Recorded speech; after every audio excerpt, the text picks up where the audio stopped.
The essential question for the American people is this. They know that Epstein trafficked young women for sex to himself. They want to know who, if anyone else, he trafficked. Assassin of Mr. Charlie Kirk. Is that right? We have a suspect, yes, sir. And that there are a number of individuals that are currently being investigated and interrogated, and a number yet to be investigated and interrogated specific to that chat room. So we are very much in our ongoing posture of investigation. so did Mr. Strzok, quote, Trump's not ever going to be president, right? Right? And Mr. Strzok replied, no, he won't. We will stop it, end quote. So I assume, I take it your answer is yes. Yes, sir. And you're firing those people, is that right? Mr. Director, you and the FBI, working with state and local law enforcement officials in Utah,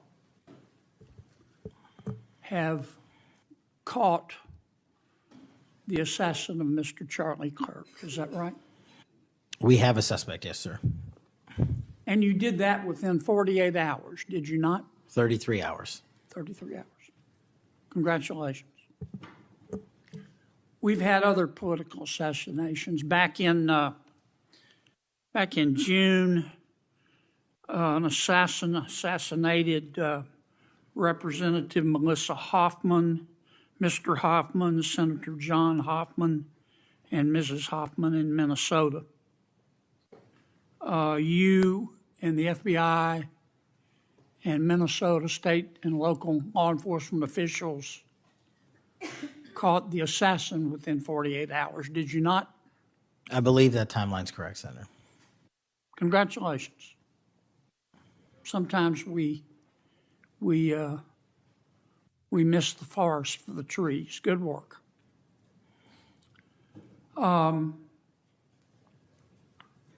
Did Mr. Kirk's assassin act alone? As I've said since the beginning, Senator, it is very much an ongoing investigation, and I can't speak to the state charges. That's for the state to address on their own, but we are providing them with the same investigatory findings reporting the department. And as I noted to Senator, I believe it was Cornyn or Hawley, that there are a number of individuals that are currently being investigated and interrogated, and a number yet to be investigated and interrogated specific to that chat room. So we are very much in our ongoing posture of investigation. So others could have been involved? Yes, sir. Okay. I asked you this last time you were here. Kash, you remember Mr. Peter Strzok and Ms. Lisa Page? Yes, sir. Mr. Strzok was an FBI agent. Ms. Page was an FBI lawyer.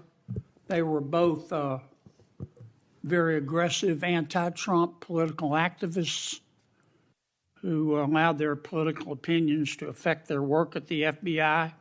Is that a fair statement? I believe their text messages and their testimony that was secured by the OIG and DOJ speak for themselves. In fact, Mr.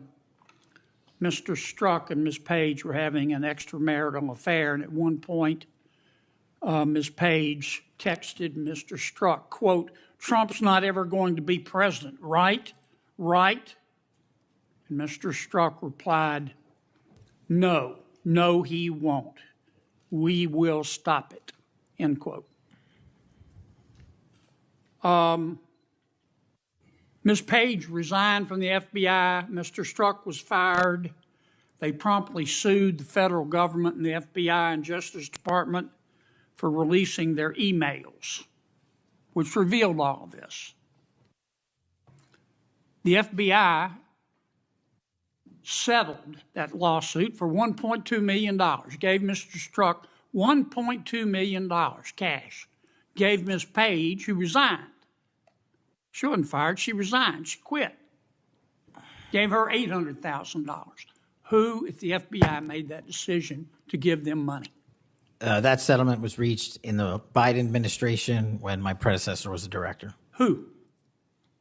Are you saying that Chris Wray did? The only people that can decide that settlement are the Attorney General in conjunction with the Director and the administration. Okay, so you're telling me that Attorney General Garland and Director Wray decided to give them the money? Is Yes, that sir. right? Yes, sir. Okay. Now, when you took over the FBI, did you find instances of where This is where things start to shift in a very noticeable way. Up until now, the tone was almost congratulatory. Quick arrests, strong performance, clear wins. But suddenly, the conversation pivots into something much more uncomfortable. Accountability inside the system itself. The question isn't about solving crimes anymore. It's about trust. And listen closely. There's no long explanation here, no defense, just a short confirmation. That simplicity actually makes it heavier. Because now the audience is left thinking, if decisions like these were made at the highest levels, what does that say about internal judgment? And more, the Biden administration, the FBI had weaponized the agency to push the political beliefs of President Biden? Sorry, the last part. When you took over the FBI, did you find instances of where the Biden administration had politicized the FBI to prosecute its political agenda? Well, I won't speak for other people. Haven't been a target of that weaponization, haven't been a staffer on the House Intelligence Committee, having had the Justice Department weaponized against me for making the findings and leading the investigation of Russiagate. I know what that feels like. And that's why, as the FBI director, I'm committed to not ever have that ever happen again. But I'm also committed to fully investigating what was done. And that matter is still ongoing. So I assume, I take it your answer is yes. Yes, sir. And you're firing those people, is that right? Anyone that politicizes their job at the FBI will not work at the FBI. Okay. You've heard some of my colleagues either implicitly or otherwise suggest that you have politicized the FBI to prosecute the political beliefs of President Trump. Is that true? I don't know how that can be true when the stats that I cited, to include the 23,000 arrests, 6,000 weapons seized, 1,600 gang and criminal enterprise organizations, 4,700 children found and rescued, more enough fentanyl seized to kill a third of America. The men and women of the FBI are now on an apolitical mission, and this is why the numbers are historic. Have you fired people because they voted for Vice President Harris? I don't ask people who they vote for, and neither does the FBI. Okay. But you've given people polygraphs, have you not? Many people in the FBI take polys. The FBI does that all the time. Yes, sir. Does it not? Yes, For sir. a long time, is that correct? Decades. All right. I want to ask you about the Epstein files. Have you seen the Epstein files? I have not reviewed the entirety of it myself, but a good amount. Okay. Would it be fair to say that Mr. Epstein trafficked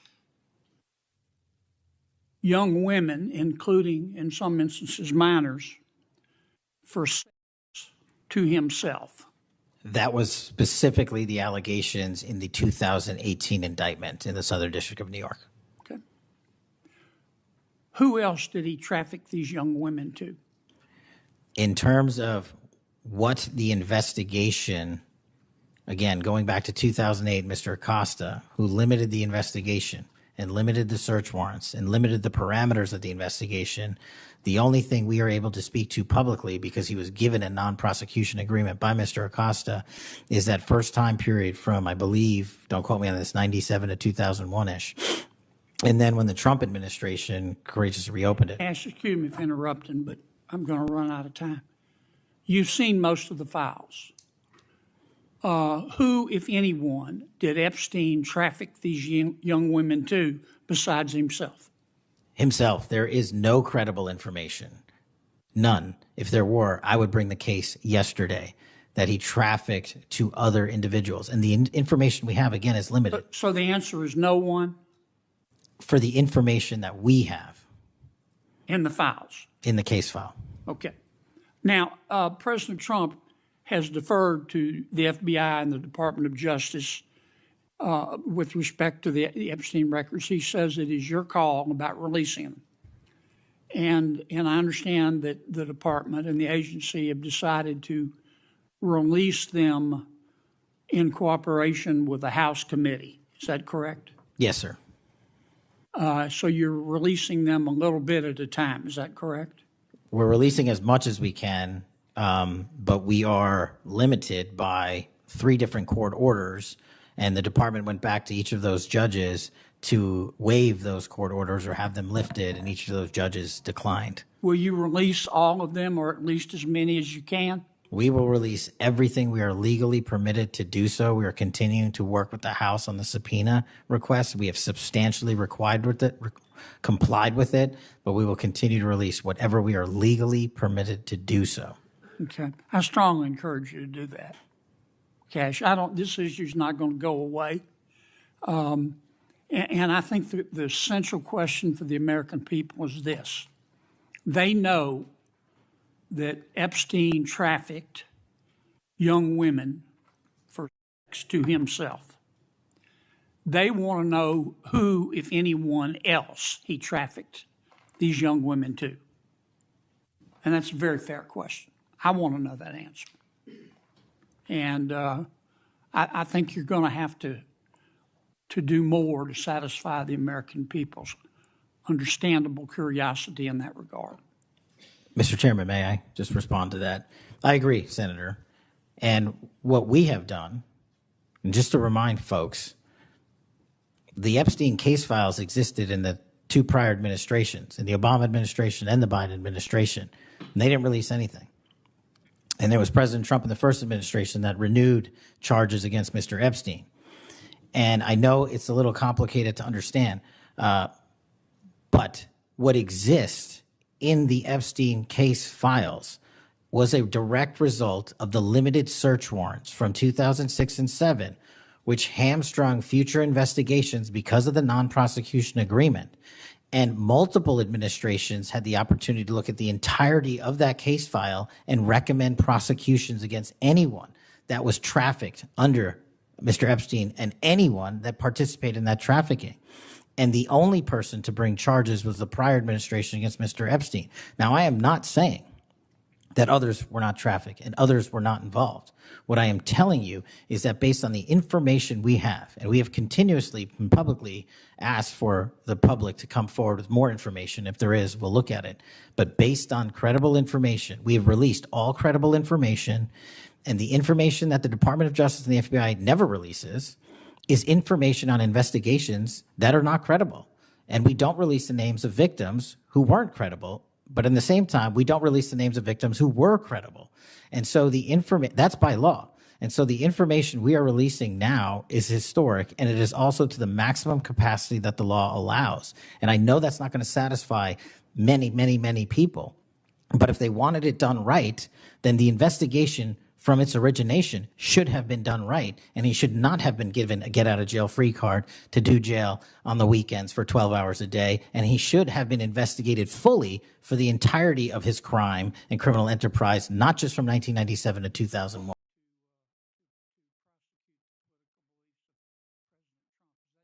What you just watched is not a simple hearing. It's a layered moment where performance, accountability, and public trust all collide in real time. At the beginning, the tone feels almost reassuring. Fast arrests, efficient coordination, clear results. That's the version of the system people want to believe in, a machine that works quickly and decisively when something goes wrong. And for a moment, that confidence holds. But then the conversation shifts. It moves from external threats to internal decisions. And that's where things get heavier. The exchange around the FBI settlement is short, almost blunt. There's no long justification, no drawn-out defense, just confirmation.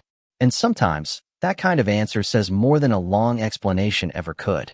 Because now the focus isn't on what the FBI can do, it's on what it has done and who made those calls. Then comes another escalation, the question of politicization. Here, the stakes rise fast. The director doesn't just respond as an official. He responds as someone who claims personal experience with the issue. That changes the tone. It's no longer abstract. It's personal. And when he agrees, clearly, that weaponization happened, that's a moment that lands hard. Because now the conversation isn't about speculation. It's about acknowledgment. But right after that, there's a tension that never fully resolves. On one hand, there's a commitment to remove bias and enforce neutrality. On the other hand, there are accusations coming from both sides, past and present, about politicization. And that creates a deeper question for viewers. Can an institution under that kind of pressure ever fully convince the public it's neutral again? And then we reach the most sensitive part, the Epstein files. This is where public curiosity turns into public frustration. The question is simple, direct, almost unavoidable. Who else was involved? And the answer is just as direct. No one, based on credible information available. But here's the real issue. That answer doesn't close the door. It leaves it slightly open. Because it comes with conditions, limited investigations, past decisions, restricted evidence, legal boundaries. So what the audience hears is not just no, it's no, based on what we have. And that difference matters. Because for many people watching, this isn't just about legal thresholds. It's about whether the full truth was ever truly reachable in the first place. The final explanation tries to address that. It shifts responsibility back in time, highlighting earlier investigative limits, missed opportunities, and decisions that shaped what exists today. And that's an important point, because by the time this administration or any administration steps in, they're often working inside constraints they didn't create. But even with that context, the tension remains.